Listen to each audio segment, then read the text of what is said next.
नमस्कार, आप देख रहे हैं अपने उत्तराखंड। मैं हूं आपके साथ सचिन चौहान।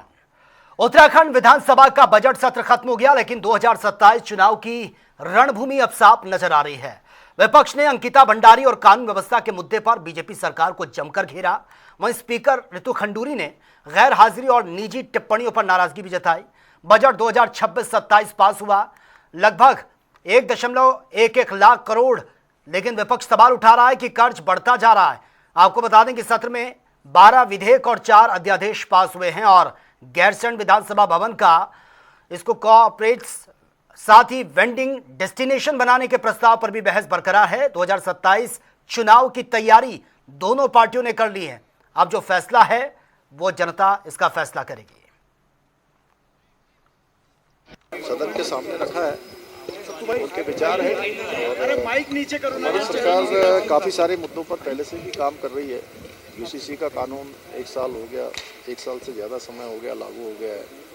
यहाँ की सांस्कृतिक, यहाँ की डेमोग्राफी, यहाँ की विरासत वो आगे चले, हमारे बच्चों को अच्छा भविष्य मिले। यहाँ पर किसी प्रकार का जो हमारे मूल्य हैं, देवत्व है, वो सुरक्षित रहना चाहिए। उसको लेकर हमारी सरकार प्रतिबद्ध है।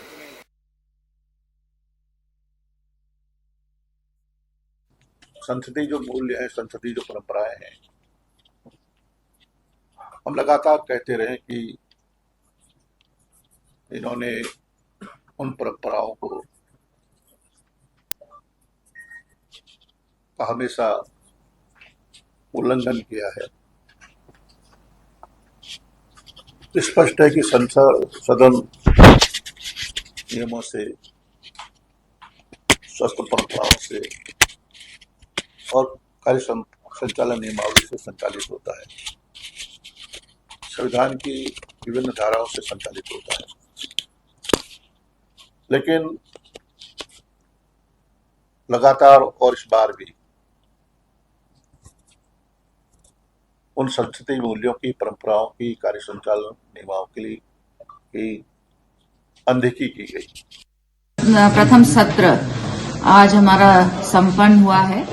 आपको जैसे सभी को ज्ञात होगा कि 9 मार्च से हमारा सत्र शुरू हुआ था और मैं आप सबको बताना चाहूंगी कि इसमें हमारे 4 अध्यादेश, 12 विधेयक हमारे आए। असरकारी संकल्प 5 थे, नियम 105 के प्रस्ताव 1, याचिकाएं 4, नियम 54 में 3, नियम 300 में 117, जिसमें से स्वीकृत 21वीं, ध्यान आकर्षण के लिए 30 गए। नियम 53 की प्राप्त सूचनाएं 53, स्वीकृत 6, ध्यान आकर्षण 12, वक्तव्य 3 तथा केवल वक्तव्य 6। नियम 58 की प्राप्त सूचनाएं 25, स्वीकृत 17। साथ ही साथ बताना चाहूंगी कि 9 तारीख को हमारा जो सत्र चला वो 1 घंटा 20 मिनट टोटल चला। 10 को हमने 9 घंटा 20 मिनट चलाया, 11 को 11 घंटा 25 मिनट, 12 को 6 घंटा 55 मिनट और 13 तारीख को 12 घंटा 10 मिनट हमने चलाया, जो कि टोटल ऑफ 41 घंटे 10 मिनट हमने चलाए। मैं सभी सदस्यों का आभार व्यक्त करती हूं, उनको भी धन्यवाद देती हूं। तो देखिए, इसी मुद्दे पर विस्तार से हम चर्चा भी करेंगे, लेकिन वक्त एक छोटे से ब्रेक का, जल्द लौटते हैं।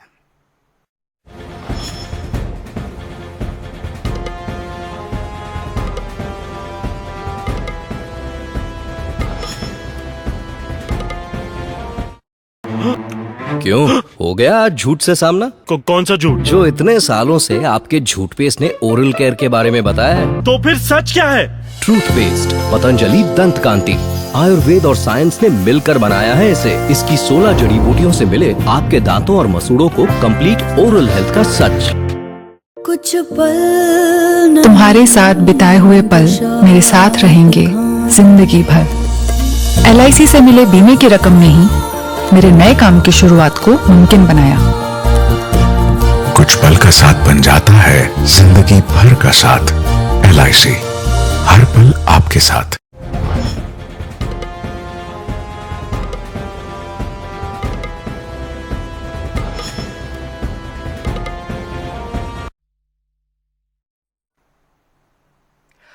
ब्रेक के बाद खबरों में आपका एक बार फिर से स्वागत है। हम चर्चा कर रहे हैं जो गैरसैंण में विधानसभा बजट सत्र जो हुआ उसकी तस्वीरें पूरे उत्तराखंड ने देखी हैं कि किस तरह से शब्दों की मर्यादा को तार तार किया गया और किस तरह के क्वेश्चंस वहां पर पुटअप किए गए। जो स्पीकर मैडम हैं बार बार वो भी रोकती टोकती रही लेकिन किसी पर कोई असर नहीं हुआ। इस पर ही आज हम चर्चा भी करेंगे। कुछ खास मेहमान हमारे साथ बने हुए, उनसे इंट्रोड्यूस आपका करवा देता हूं। संदीप राणा बीजेपी नेता है, इस वक्त सीधा हमारे साथ लाइव बने हैं। संदीप जी स्वागत है आपका जनता टीवी में। मनमोहन शर्मा है, कांग्रेस स्पोक्स पर्सन है, वो भी सीधा हमारे साथ लाइव बने हैं। और अब से कुछ ही देर बाद हेमा बोरा सपा नेता, वो भी हमारे साथ जुड़ेंगे।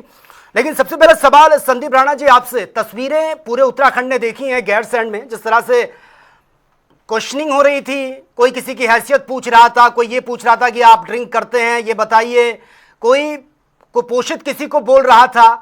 यानी कि जो जमीनी मुद्दे होते हैं, जो जनता से जुड़े मुद्दे हैं, वो दूर दूर तक नजर नहीं आ रहे थे। अब बहुत कम समय बचा सरकार के पास, ऑलमोस्ट 4 साल आपके कंप्लीट होने वाले हैं। ऐसे में मुद्दों से हटकर इस तरीके की आपस में ही उलझ रहे हैं और बहुत पैसा लगता है। और खास तौर से अगर हम गैरसैंण की बात करें, आप तो सबकी निगाहें टिकी रहती है, गैरसैंण की जनता जो उम्मीद लगाए बैठी है उसके हाथ तो कुछ भी नहीं आया। ये किस तरीके की राजनीति चल रही है?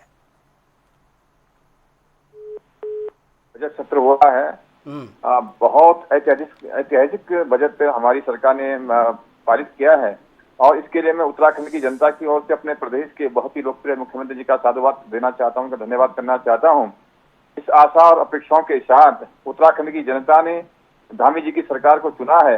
निश्चित रूप से धामी जी ने इन 4 वर्षों में अनवरत जो है प्रदेश को आगे बढ़ाने का काम किया है और उसका जीता जाता उदाहरण इस समय का जो हमारा बजट था वह था। बजट बहुत ऐतिहासिक था, पारदर्शी था, संरक्षित था और सबके हित को, सबके कल्याण के लिए, सबके उत्थान के लिए। ठीक है संदीप राणा जी, ये पूरा बखान हो चुका है सत्र में, सबको पता है कि कितना बजट था।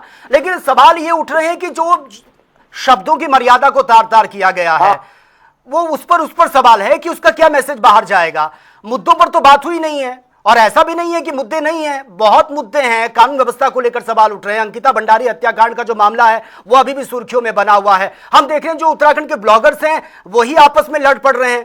ये हो क्या रहा है? और आज जो घटनाएं घटी हैं, किसी को गोली मार दी जाती है, किसी के साथ कुछ हो जाता है, ऐसी ऐसी घटनाएं घट रही है। कानून व्यवस्था पर भी सवाल उठ रहे हैं। अब उत्तराखंड की आवाम पूछ रहे हैं कि भैया उत्तराखंड की कभी तस्वीर बदलेगी या फिर इसी तरीके से होता रहेगा, सिर्फ राजनीतिक रोटियां सीखते रहेंगे? इस पर हमारे एंकर साहब से मैं निवेदन करना चाहूंगा जी।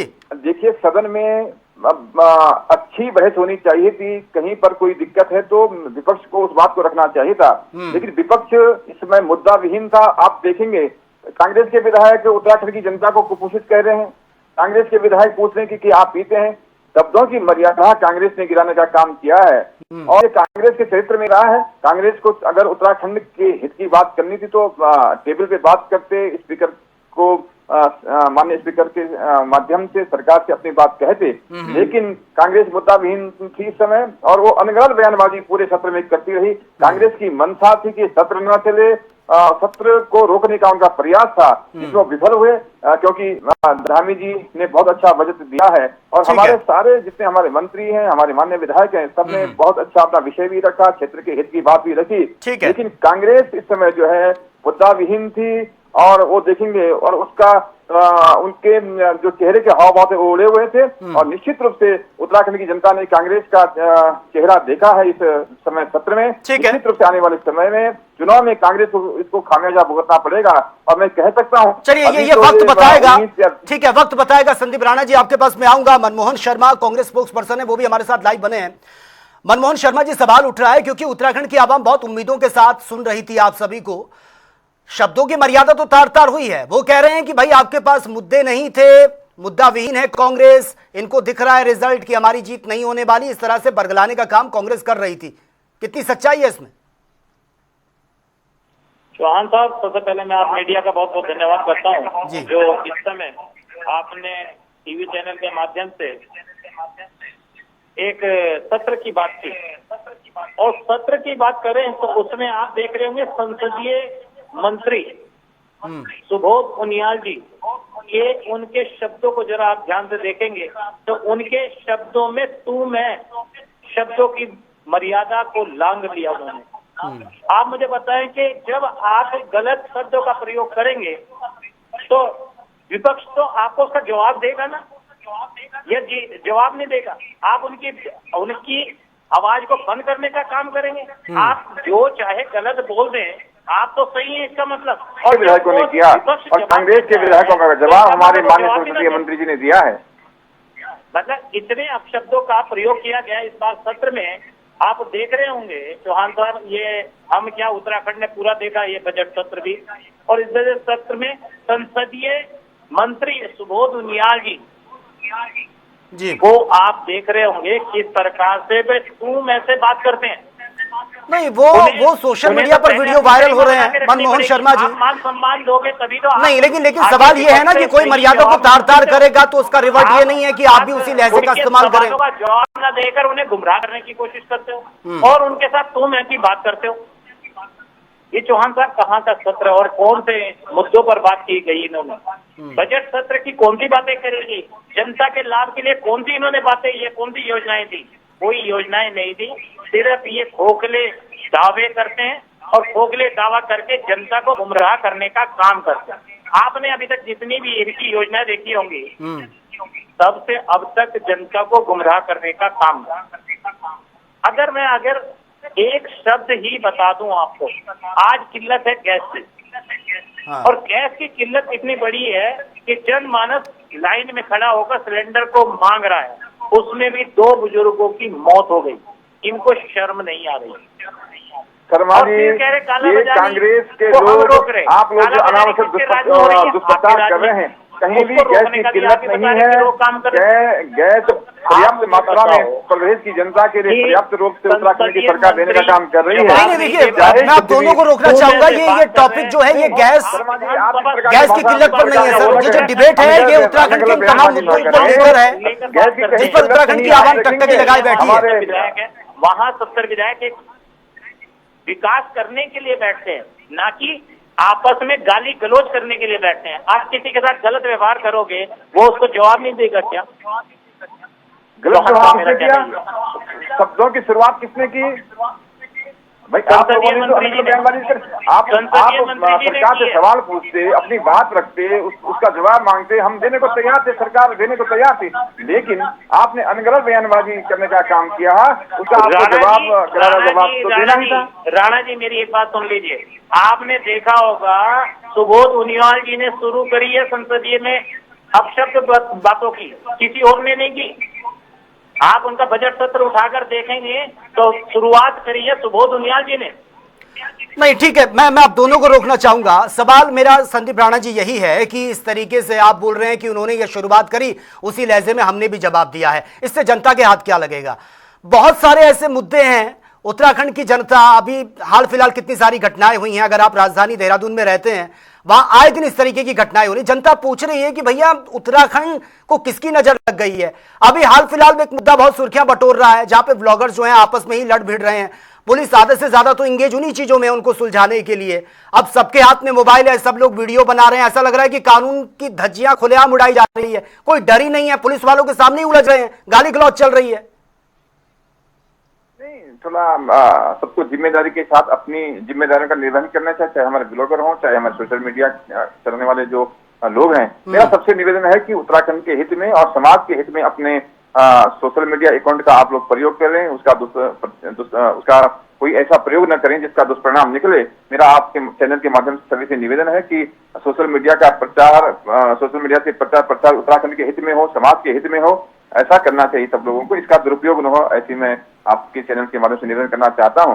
और निश्चित रूप से ये सत्र बहुत अच्छा सत्र रहा है, बहुत अच्छा बजट रहा है। उत्तराखंड को नई दिशा और दशा देने के लिए ये बजट देखेंगे आप, दूरगामी परिणाम इसकी साबित होंगे। बहुत आगे उत्तराखंड जाने वाला है। और जैसा आपने कहा कि वास्तव में उत्तराखंड की जनता टकटकी लगाई हुई थी कि कांग्रेस के जो विधायक हैं, जिन विधानसभा से विधायक चुनकर के आए हैं, वहाँ के विधानसभा के लोग चाह रहे थे कि हमारी विधानसभा की बात को जो है सदन में रखा जाए और सरकार के सामने रखा जाए। लेकिन कांग्रेस के सभी विधायक, मैं समझता हूँ, अपनी बात को रखने में जो है नाकाम साबित हुए हैं। उन्होंने अपने क्षेत्र की बात न रखते हुए अनगढ़ बयानबाजी जो है निरंतर वो करते रहे। चाहिए ये था कि उत्तराखंड जिन विधानसभा से चुनकर आए थे, अपनी अपनी विधानसभा की बात आप वहां पर रखे, क्योंकि वो उचित स्थान है, उचित मंच है। और वहां पर बात क्षेत्र की आनी ठीक है, चाहिए मनमोहन थी। शर्मा जी जवाब दीजिए। वो कह रहे हैं मुद्दा आपको उठाना चाहिए था, आपने वो तमाम मुद्दे नहीं उठाए जो जनता से जुड़े हैं, आप खुद ही आपस में ही उलझते हुए नजर आए। मनमोहन शर्मा जी, आपको मेरी आवाज मिल पा रही है सर? चलिए आगे जुड़ने की कोशिश करेंगे, उन तक आवाज नहीं पहुंच पा रही है। संदीप राणा हमारे साथ बने हैं। संदीप राणा जी, एक सवाल राजनीति से हटके, क्योंकि उत्तराखंड के को लेकर बार बार यही सवाल उठ रहे हैं, हम तस्वीरें लगातार देख रहे हैं, आए दिन जिस तरीके की घटनाएं घटी हैं, ये कहां एक बहुत बड़ा फेलियर रहा, क्योंकि सरेआम किसी को गोली मार दी जाती है, किसी कोई बाहर का जो डॉन प्रवृत्ति का इंसान है वो यहां पर रहता है लंबे समय तक, उसको गोली मारकर मौत के घाट उतार दिया जाता है, उसका एनकाउंटर हो जाता है। ऐसी आए दिन घटनाएं सामने आ रही हैं। कभी उस उत्तराखंड को एक बहुत शांत प्रदेश कहा जाता था, आज के दिनों में लोग कहते हैं देहरादून मत जाना, डर लगता है कभी भी गोली चल सकती है। नहीं, ऐसा नहीं है। उत्तराखंड की कानून व्यवस्था बिल्कुल जो है बहुत अच्छी व्यवस्था है। हमारे नहीं, रिसेंटली ये घटनाएं घटी हैं, ये तो आपको एक्सेप्ट करना पड़ेगा। ठीक है, हाँ। अप्रिय घटनाएं घटी हैं, निश्चित रूप से हम मानते हैं, और ये भी बाहर के लोगों ने आकर के किया है। उत्तराखंड के लोग आज भी शांत हैं, यहाँ की वादियां शांत है, यहाँ का प्रदेश शांत है, यहाँ का वातावरण भी शांत है। लेकिन जो बाहर के लोग यहाँ आकर के हमारे जो संतवादियों को दूषित करने का काम करें, यहाँ के वातावरण को खराब करने का काम करें, निश्चित रूप से हमारी सरकार उन पर कठिन कार्रवाई कर रही है, कठिन कार्रवाई करेगी। और उत्तराखंड की संस्कृति के साथ, उत्तराखंड के जो हमारा सांस्कृतिक ढांचा है, जो यहाँ की शांतिवादियां हैं, उससे किसी को खिलवाड़ नहीं करने दिया जाएगा। धाकर धामी जी निरंतर उनके यशस्वी नेतृत्व में कानून व्यवस्था बिल्कुल प्रदेश के अंदर बहुत अच्छी व्यवस्था है। अब चारधाम यात्रा प्रारंभ होने वाली है, चारधाम यात्रा के लिए भी हमारी सरकार बहुत अच्छा काम कर रही है, और 27 में हरिद्वार में महाकुंभ होने वाला है, महाकुंभ की तैयारियां जोरों पर है। निश्चित रूप से आप देखेंगे कानून व्यवस्था में कहीं कोई कमी नहीं है, बहुत अच्छी कानून व्यवस्था है। चलिए, जो गलत करेगा उस ठीक है, मनमोहन शर्मा भी हमारे साथ बने हैं। ठीक है मनमोहन शर्मा जी, सवाल मेरा बजट को लेकर है। सरकार कह रही है कि अब तक का सबसे बड़ा बजट है, 10% इसमें जो है वो अधिक बजट है। और आपको क्या लगता है कि जिस तरह से उत्तराखंड में विकास होना चाहिए था, क्या गति से विकास हुआ है, और क्या जो ये बजट सरकार जो लेकर आई है, क्योंकि ये आखिरी बजट है, उसके बाद 27 में इलेक्शन है, आपको लगता है कि सफिशिएंट है? चौहान साहब, अगर बजट की बात करें तो इस बजट के अंदर आप देख रहे होंगे कि इन्होंने गुमराह करने का काम किया है। तो ऐसा मुझे बताएं, विकास योजना कौन सी बनाई? आप देख रहे होंगे स्मार्ट सिटी के नाम पर करोड़ों रुपया ले लिया। आप मुझे वो देहरादून का ही बता दें कि स्मार्ट सिटी में क्या करके दे दिया।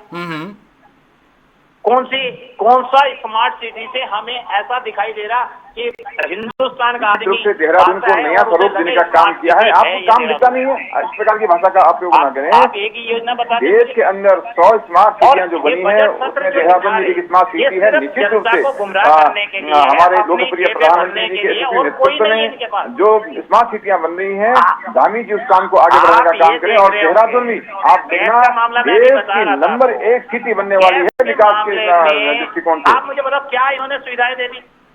गैस इनके पास थी, उनको रोका ही तो, और रोकने के बाद टोल फ्री नंबर चेंज कर दिए। और क्या किया इन्होंने? नंबर तो वही है ना, या मतलब अपना सिर्फ नाम ये दिखाना कि हमने ये नंबर दिए, आप इससे सुविधा मिलेगी। सुविधा तो आप के पहले से चल रही थी, कोई आज थोड़ी चल रही थी ये। और गैस के किल्लत इतनी दिखा दी, एक सिलेंडर 5-5 हजार रुपए का बेचना पड़ रहा, और वो भी नहीं मिल रहा। और एलपीजी जो व्यवसायिक काम करना चाह रहे थे, उनको पर्याप्त रूप से पेट्रोल है, पर्याप्त रूप से डीजल है, कहीं कोई कमी नहीं आने वाली। निश्चित रूप से आप धैर्य से काम लें इस समय, और सरकार आपके साथ है, कहीं भी किसी भी प्रकार की कोई कमी आने वाली नहीं है। हफ्ते के अंदर 5 घटनाएं लगातार हुई।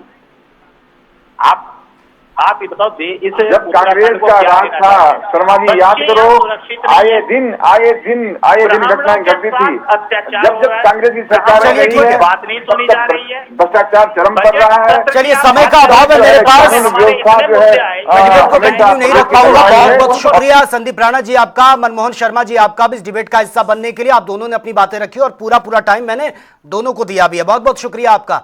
तो देखिए, जो बजट सत्र रहा है इसको लेकर लगातार सवाल भी उठ रहे हैं, क्योंकि सवाल वो जो छोटे छोटे क्लिप सोशल मीडिया पर वायरल हो रहे हैं जिसमें तमाम तरीके के शब्दों का इस्तेमाल किया गया। उत्तराखंड की जनता बहुत नाराज है और बहुत ज्यादा दुखी भी हुई है। मुद्दों को लेकर उतनी बात नहीं हुई जितनी होनी चाहिए थी। विपक्ष को लेकर भी सवाल उठ रहे हैं, क्योंकि विपक्ष को जनता की आवाज कहा जाता है, लेकिन विपक्ष उन मुद्दों को उठाने जा सकता था। 27 में चुनाव है और अब आने वाले वक्त में जनता ही इसका जवाब देगी। तो फिलहाल मेरे साथ इतना ही, लेकिन तमाम खबरों के लिए आप बने रहिए जनता टीवी के साथ। नमस्कार।